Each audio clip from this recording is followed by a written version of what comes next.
Okay, this is from Isaiah 54, verse 5 through 8. For thy Maker is thy husband. The Lord of hosts is his name, and thy Redeemer, the Holy One of Israel. The God of the whole earth shall he be called. For the Lord hath called thee as a woman forsaken, and grieved in spirit, and a wife of youth when thou wast refused, saith thy God. For a small moment have I forsaken thee, but with great mercies will I gather thee. In a little wrath I hid my face from thee for a moment, but with everlasting kindness will I have mercy on thee, saith the Lord, thy Redeemer.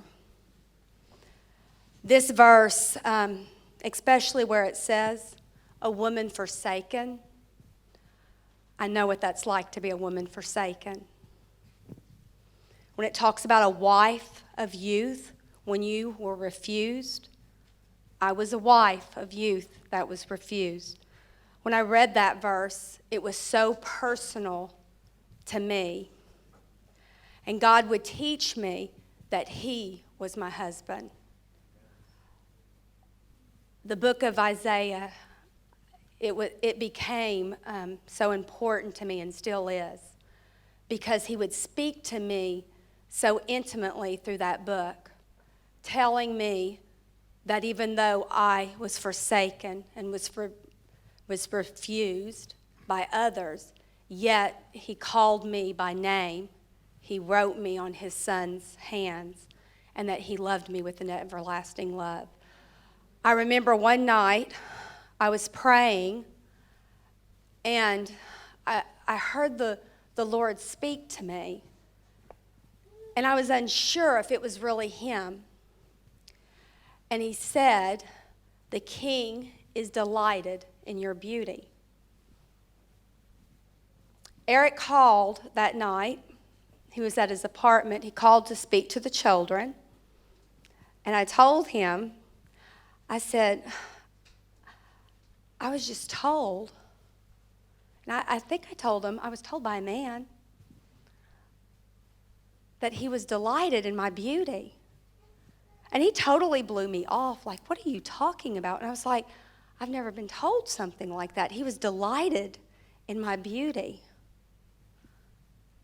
It was not until a year later I found that Bible verse. It's in Psalms 45, verse 11.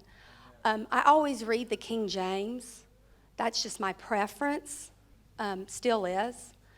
I happened to be in an old Bible store, and I asked somebody out of the blue if they'd ever heard that verse, the king is delighted in your beauty, and they told me where it was because it was in a different version. I had never read it before. The Lord was speaking to me and showing me what it was like for him to be my husband, for him to be my first love. He and I started on a relationship that was very different from one that I had with him from before. I remember another night, as Eric was just saying, there was another person involved. And there was one night in particularly, I guess I was going to be holier than thou, because it was not really how I was feeling. And I was talking to the Lord, and I was saying a prayer. Lord, please be with this girl, bless her.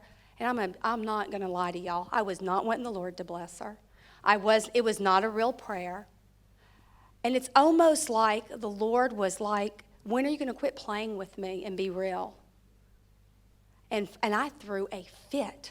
I mean, I knew the Lord was telling me, when are you going to quit playing with me and be real? And I was stomping my feet, and I was like, okay, you want the real? How dare that you bless her? Strike her dead. David prayed that his enemies would die. Strike her dead. She should pay for this. Am I your daughter? And I threw a fit. And I told him exactly how I felt. And God was like, okay, finally, I can work with you. Finally, You're being real with me. Finally, you're not trying to fake it. And it was almost like I was relieved because I wasn't trying to put up this spirit of religion and holiness. I was being honest with God and telling him really where I was.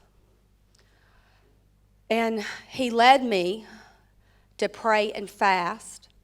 I was reading about Moses fasting for 40 days and 40 nights. And then I saw that Christ did it. And I was like, okay, Lord, until you answer me, I'm not eating. Now, I didn't go into that fast thinking that I was going to fast for 40 days and 40 nights. I was just thinking, I'm not eating until you answer my prayer. And after 40 days, the Lord very softly spoke to me, and I shared this with somebody earlier. He said, will you love me if I don't bring Eric home? And, this had been going on for a while. And I was almost devastated because I thought he was telling me that he wasn't going to bring Eric home.